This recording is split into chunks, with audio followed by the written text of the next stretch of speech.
बिस्मिल्लाहिर्रहमानिर्रहीम। अस्सलाम वालेकुम नादरीन, आप यूट्यूब चैनल देख रहे हैं। मैं इमरान खान हूँ। नादरीन, जो मामला शुरू हुआ था ईरान में रजीम चेंज ऑपरेशन करने से, वो मामला ऐसा लगता है कि ईरान में तो हुकूमत नहीं गिरी, ना हुकूमत तब्दील की जा सकी। सिर्फ आयतुल्लाह अली खामनाई को शहीद किया गया और उसके बाद उन्हीं की तरह का उनका बेटा आ गया। पहले डोनाल्ड ट्रंप ने कहा कि मुझे काबिल कबूल नहीं है, अब डोनाल्ड ट्रंप उनसे मुज़ाकरात की बात भी करता है।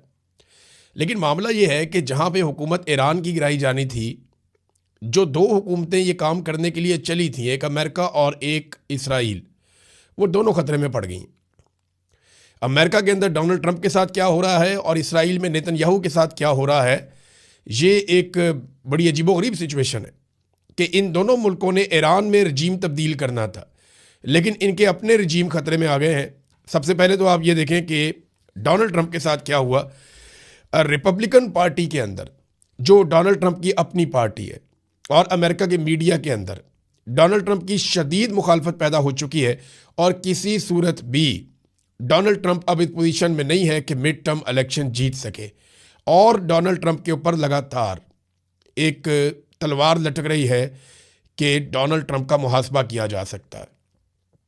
यानी डोनाल्ड ट्रंप ने यह खुद भी कहा कि मेरी इम्पीचमेंट हो सकती है, और इसकी वजह सिर्फ ये जंग नहीं है, एप्स्टीन फाइल और उसके बाद बनने वाली सिचुएशन, और फिर पूरे अमेरिका को एक ऐसी जंग में धकेल देना जिससे ना सिर्फ अमेरिका को शर्मिंदगी हुई बल्कि अरबों डॉलर का नुकसान भी हो गया, और अमेरिका के अरब ममालिक के साथ ताल्लुकात और खलीजी ममालिक में अमेरिका की जड़ें वो उखड़ गई हैं, बहुत कमज़ोर हो गई हैं। ये सब कुछ डोनाल्ड ट्रंप के खाते पड़ेगा। तो हालत ये है डोनाल्ड ट्रंप की कि अब वो मुल्कों से मदद मांगते फिर रहे हैं। डोनाल्ड ट्रंप ने 5 मुल्कों से मदद मांगी। देखिए ना, एक वक्त ऐसा था कि अमेरिका किसी मुल्क से बात करता था, मदद मांगता था, तो वो बड़ा ऑनर फील करते थे। ज़ेलेंस्की का स्टेटमेंट अगर आप देख लें, ये कुछ अर्सा पहले जब डोनाल्ड ट्रंप नया नया अमेरिका का सदर बना, तो यही ज़ेलेंस्की जो है, ये जब वाइट हाउस में आया तो डोनाल्ड ट्रंप ने इसे काफ़ी शर्मिंदा किया था। बड़ी अजीबोगरीब सूरत हाल हो गई थी। आज वही ज़ेलेंस्की जो है उससे मांगे जा रहे हैं कि हमें ड्रोन दें, हमारी मदद करें, और उसके बदले में उसको भी कुछ चाहिए। अब वो एक बेहतर डील चाहता है। एक दौर था कि अमेरिका ये कह रहा था कि यूक्रेन के जितने भी मिनरल्स हैं उस पर हमारा हक है, हमें वो दिए जाएं, और आज सूरत हाल क्या है। ये तो चले यूक्रेन की बात है, लेकिन अमेरिका ने जिन 5 बड़े ताकतवर मुल्कों से मदद मांगी, उनमें एक चाइना है, एक फ्रांस है, एक बरतानिया है, एक जापान है और एक जनूबी कोरिया। इनसे मदद मांगी, चाइना ने साफ इनकार कर दिया। फ्रांस ने कहा जी हमने तो अपने हथियार नहीं भेजे। बरतानिया का स्टेटमेंट भी मुबहम सा है, वो इस लड़ाई का हिस्सा बनना नहीं चाहते, वो पहले ही मना कर चुके थे। जापान ने कोई अभी तक जवाब दिया नहीं, और कोरिया ने भी कोई वाज़ेह जवाब नहीं दिया। तो आप अंदाज़ा करें कि जिन मुल्कों से डोनाल्ड ट्रंप ने नाम ले लेकर मदद मांगी, वो मुल्क भी जवाब नहीं दे रहे, और जो रजीम तब्दील करने चले थे उनका अपना रजीम खतरे में पड़ गया। अब आ जाए नेतन्याहू पे, तो नेतन्याहू गायब है। इसका मामला तूल पकड़ता जा रहा है। पिछले साल आपको याद है जब ईरान ने बमबारी की थी, तो जो बिल्डिंग तबाह हुई थी उस पर खड़े होकर नेतन्याहू ने बताया था कि मैं यहां पे हूं, और एक जेस्चर शो किया था। वो नेतन्याहू अब किधर है, कोई समझ नहीं आ रही। दुनिया भर के अंदर यह सवाल पूछा जा रहा है कि नेतन्याहू मारा गया, नेतन्याहू जख्मी हो गया, किधर गया। लेकिन 2-3 पॉसिबिलिटीज है ना सामने ना आने की। अपनी मौजूदगी का सबूत नेतन्याहू नहीं दे पा रहा, हालांकि देना चाहिए। जो वीडियो नेतन्याहू की आती है उसके ऊपर इल्ज़ाम लगता है कि ये आर्टिफिशियल इंटेलिजेंस की वीडियो है। बहुत मुमकिन है कि नेतन्याहू ठीक भी हो या जख्मी हो और ये आर्टिफिशियल इंटेलिजेंस की वीडियो हो, लेकिन आप कुछ जंग के माहौल में कंफर्म कर नहीं सकते। सामने क्यों नहीं आ रहा? बहुत सारे रीज़न हो सकता है नेतन्याहू जख्मी हो, क्योंकि कुछ रिपोर्टर्स ऐसे हैं, खासतौर पर एक रिपोर्टर की वीडियो भी वायरल हुई है जिसने खड़े होकर बताया कि नेतन्याहू का ये घर है, इसके ऊपर मिसाइल से अटैक हुआ, और जिस वक्त अटैक हुआ नेतन्याहू यहां था, ये दावा किया गया। अब या तो नेतन्याहू जख्मी है, या वो मारा गया है, या वो अपनी जान बचाने के लिए हाई सिक्योरिटी के अंदर है, जहां से वो अपनी वीडियो भी जारी नहीं करना चाह रहा फिलहाल, और नेतन्याहू शायद किसी पे भरोसा नहीं कर रहा। जबकि ईरानी पासदाराने इनकलाब, जो ईरानी फोर्सेज हैं, उन्होंने ऐलान किया है कि हम नेतन्याहू को ढूंढ कर निशाना बनाएंगे, हम नहीं छोड़ेंगे। क्योंकि ईरानी क़यादत को कत्ल किया इसराइल ने और अमेरिका ने मिलकर, तो वो कहते हैं नेतन्याहू को हम नहीं छोड़ेंगे। एक और बड़ा इंपॉर्टेंट स्टेटमेंट है जो ईरान की जानिब से आया। वो स्टेटमेंट मैं आपको इसके बाद बताता हूं। लेकिन अमेरिका के अंदर डोनाल्ड ट्रंप के लिए चैलेंजेस इतने बढ़ गए हैं कि उन्होंने लोगों को धमकाना शुरू कर दिया है। खास तौर पे अमेरिकी मीडिया को निशाना बनाया जा रहा है और यह कहा जा रहा है कि जो आपके लाइसेंस हैं वो मनसूख कर दिए जाएंगे मीडिया के, अगर आपकी रिपोर्टिंग पे हुकूमत को एतराज़ होगा। हुकूमत को एतराज़ ये है कि वो उनको लगता है कि सही रिपोर्टिंग नहीं हो रही, फैक्ट्स सही तरह बयान नहीं किए जा रहे, बल्कि ईरान की गुड्डी चढ़ाई जा रही है और डोनाल्ड ट्रंप को और अमेरिका को इससे नुकसान हो रहा है। इसी तरह पाकिस्तान के अंदर भी पाकिस्तान की मिलिट्री एस्टेब्लिशमेंट पाकिस्तान की मीडिया को दबाती है, हर वक्त दबाती है। कभी हुब्बुल वतनी के नाम के ऊपर, कभी गद्दारियों के सर्टिफिकेट बांट के, कभी मुकदमात करके, कभी करप्शन के नाम पे, कभी लाइसेंस के नाम पे, कभी किसी और मामले में ब्लैकमेल करके। तो मीडिया को पाकिस्तान की मिलिट्री एस्टेब्लिशमेंट दबाती है। ऐसे ही वहाँ पे अमेरिका में ये सिलसिला अब शुरू हुआ। अमेरिकन मीडिया, जिसे एक आज़ाद मीडिया कहा जाता है, देखते हैं वो इसके ऊपर कैसा रद्द-ए-अमल देता है। क्या वो डर जाते हैं, पीछे हट जाते हैं, या वो ज़्यादा और तेज़ रिपोर्टिंग कर देते हैं और रद्द-ए-अमल देते हैं कि जनाब ये लो, ये फैक्ट हैं, हम आपके सामने रख देते हैं।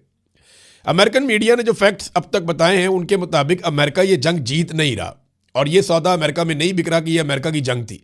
ज़्यादातर लोग ये कहते हैं कि ये जंग अमेरिका की नहीं, बल्कि अमेरिका इस जंग में इसराइल की वजह से उतरा है। और डोनाल्ड ट्रंप के उतरने की वजह ये बताई जाती है कि डोनाल्ड ट्रंप को एप्स्टीन फाइल का खतरा था, और इस खतरे ने डोनाल्ड ट्रंप को जंग में उतरने पर मजबूर किया। अब जो अमेरिकी सहाफ़ी हैं टक्कर कार्लसन, उनका एक स्टेटमेंट आया ऐसे में, उन्होंने कहा कि अमेरिकी हुकूमत मुमकिना तौर पर CIA के मुजरिमाना रेफरल के जरिए उन्हें गिरफ्तार करने की तैयारी कर रही है। रिपोर्ट्स के मुताबिक दावा किया गया है कि जो टक्कर कार्लसन है उसने जंग शुरू होने से पहले ईरानी रहनुमाओं के साथ कई मुलाकातें और राब्ते किए थे, और जनाब ये कानून की खिलाफ वर्जी है। कार्लसन ये कहता है, ये वो सहाफ़ी है टक्कर कार्लसन जिसने डोनाल्ड ट्रंप से मुलाकात भी की थी जंग से पहले, और इसने डोनाल्ड ट्रंप को समझाया था कि मुझे इसकी समझ है, आप फंस जाएंगे, आप ये ना करें। डोनाल्ड ट्रंप ने इसकी बात नहीं मानी, और अब जब ये उसकी मुखालफत करता है, टीवी पर बैठ के फैक्ट्स सामने लेकर आता है, इसको सुना जाता है बहुत ज़्यादा अमेरिका में, तो डोनाल्ड ट्रंप की शोहरत को नुकसान पहुंच रहा है। अब ये शख्स कहता है कि हुकूमत ने उन पर जासूसी की है, उनके पैगामात खुफिया तरीके से पढ़े हैं, और अब उन्हें जिस तरह जुलियन असांज का केस था या जैसे एडवर्ड स्नोडन का केस था, उस तरह से कैद करने की कोशिश की जा रही है। ये दावा किया है टक्कर कार्लसन ने। तो अमरीकी इतने परेशान है, अमरीकी हुकूमत, और हत्ता के रिपब्लिकन पार्टी के अंदर से मुखालफत शुरू हो गई है कि ये तो इसराइल की जंग थी, आपने अमेरिका को इस जंग के अंदर क्यों धकेल दिया, और अमेरिका को इसका नुकसान हो रहा है। सबसे बड़ा नुकसान तो अमेरिका की जो चौधराहट है वो खतरे में पड़ गई है। अब एक तरफ मीडिया को धमकियां, एक तरफ इंटरनल प्रॉब्लम, तो ईरान का रजीम चेंज करते करते अपना रजीम फंसवा लिया। और ट्रंप की जहनी हालत कुछ इस तरह है कि ये एक ट्वीट ट्रंप का अगर आप पढ़े ना तो आपको उससे आइडिया हो जाएगा। यानी ये BBC ने इसको रिपोर्ट किया, आपको यहां से ट्रंप की इस वक्त जहनी हालत का अंदाजा हो जाएगा। उन्होंने कहा कि ईरान डील करना चाहता है लेकिन वो तैयार नहीं है। ट्रंप ने अहम ईरानी जजीरे खार्क को मुकम्मल तौर पर तबाह करने का दावा करते हुए कहा कि मज़ा लेने के लिए शायद हम उसे चंद बार और निशाना बनाएं, मज़ा लेने के लिए। यानी डोनाल्ड ट्रंप ये बता रहे हैं, सेनी कैफियत का आप अंदाज़ा करें कि वो बमबारी मज़ा लेने के लिए भी करते हैं। ये एक ऐसी कैफियत में डोनाल्ड ट्रंप आ गया जहां पे कॉन्फिडेंस नहीं रहा। अब वो लोगों को कॉन्फिडेंस देने के लिए कि हम बहुत ताकतवर हैं, हम बहुत बहादुर हैं, ये देखें हम तो शुगर लगाने के लिए भी बम मार सकते हैं। जो आदमी मज़ा लेने के लिए बमबारी की बात कर रहा है ना, किसी और टारगेट के अलावा, यानी थोड़े दिन पहले उन्होंने कहा जी बड़ा फन होता है, बड़ा मज़ा आता है जब हम जहाज़ों को डबो देते हैं, उनके बंदों समेत समंदर की गहराइयों में गर्क कर देते हैं, बड़ा मज़ा आता है, डोनाल्ड ट्रंप ने कहा था। फिर डोनाल्ड ट्रंप ने अब कहा कि जजीरे के ऊपर दोबारा अटैक करेंगे मज़ा लेने के लिए। तो फिडे मुंह उन लोगों के ऊपर जिन्होंने ऐसे शख्स को अमन के नोबेल इनाम के लिए नामजद किया। मेरी तरफ से तो फील्ड मार्शल आसिम मुनीर और शहबाज शरीफ शाबाश के मुस्तहिक हैं कि उन्होंने एक ऐसे शख्स को अमन के नोबेल इनाम के लिए नामजद किया और उसे खड़े होकर बार बार सलूट मारे, उसकी तारीफें की, उसके जूते पॉलिश किए, जो शख्स ये कहता है कि वो मज़ा लेने के लिए बमबारी करता है। पाकिस्तान की मिलिट्री एस्टेब्लिशमेंट ख़ास तौर पे आसिम मुनीर के अहकामात की रोशनी में मुलाकात नहीं करवाई जाएगी। यानी जब आदमी मुश्किल में होता है या प्रॉब्लम में होता है तो वो कितना फ्लेक्सिबल हो जाता है, लेकिन जैसे ही उसे ताकत मिलती है और जैसे ही उसके बाद इख्तियार आता है तो एकदम वो शख्स जो है, नॉर्मली लोगों का ये रवैया होता है कि वो शख्स साथ ही फिरौन बन जाता है। साथ ही वो शख्स जो है वो जालिम बन जाता है। फिर ना सिर्फ वो खुद धमकियां लगाता है, वो अपने टाउटों से भी धमकियां लगवाता है। अभी हाल ही में टाउटों ने धमकियां लगाने का नया सिलसिला शुरू किया है। कोई कुछ कह रहा है, कोई कुछ कह रहा है, ये हो जाएगा, वो हो जाएगा। खवातीन को सड़कों के ऊपर घसीटा गया, बुजुर्ग खवातीन के ऊपर तशद्दुद किया गया, बेशुमार घरों की चादर और चार दीवारी का तकद्दुस पामाल किया गया, खवातीन और बच्चों को अगवा किया गया। सिर्फ आईनी तरामीम के लिए जबरी गुमशुदगियां पाकिस्तान में बढ़ा दी गई, बेशुमार की गई। पार्लिमान पर हमला किया गया, अदलिया और मीडिया को यरगमाल बना लिया गया। और आज एक टिक्कर भी मीडिया अपनी मर्जी से अपने टीवी चैनल पे नहीं चला सकता, अखबारात अपनी मर्जी से एक खबर नहीं लिख सकते। बार बार इंसानों का कत्लेआम किया गया। साबिक वजीर आजम को और उनकी अहलिया को कैद तन्हाई में डाल दिया गया। सैकड़ों मुकदमात उन पर बना दिए गए।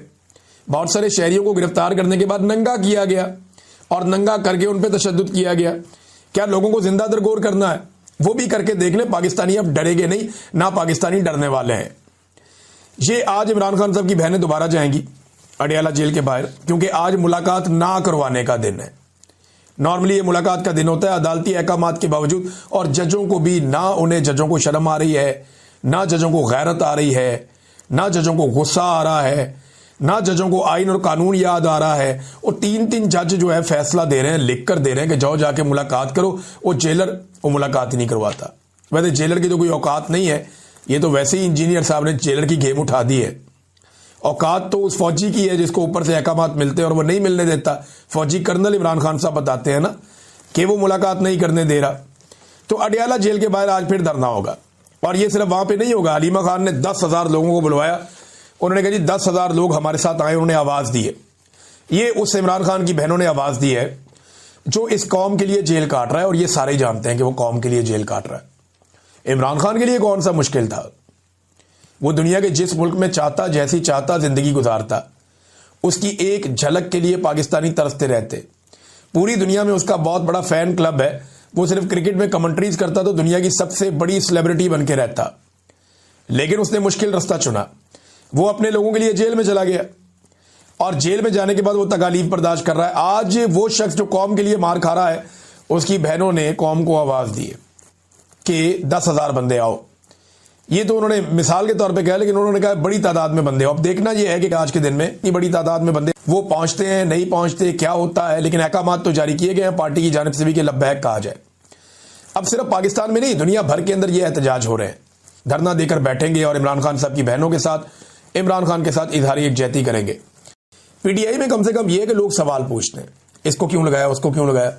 पीटीआई के लोग उस्मान बुज़दार पे तनकीद करते रहे, और खुलकर करते रहे, और बहुत देर तक करते रहे। और इमरान खान साहब को बड़ी मुखालफत का सामना करना पड़ा उस्मान बुज़दार वाले फैसले पे, गंडापुर वाले फैसले पे। हालांकि गंडापुर का फैसला बहुत अच्छा था, लेकिन गंडापुर साहब कॉम्प्रोमाइज हो गए, या उन्होंने एक नया तरीका सोच लिया कि मैं ये वाले तरीके से करूंगा, चीजें तो ठीक हो जाएगी। इमरान खान साहब के बजाय उन्होंने सोचा कि वो ज्यादा बेहतर सोच सकते हैं, ज्यादा अच्छे आइडियाज हैं उनके पास। वो इमरान खान को समझना शुरू हो गए थे कि शायद इमरान खान की सोच में कोई कमी है, और मैं इमरान खान को खुद बाहर निकालूंगा। तो वो हो नहीं पाया, उनसे हो नहीं पाया। उसके बाद लोगों ने जो उनके साथ किया वो सबने देखा। और इसके बाद नादरीन मैं आपको एक चीज और बताता हूं। लेकिन इमरान खान को इन्होंने मार मार के वो बना दिया जो कोई भी लीडर आज तक नहीं बन सका।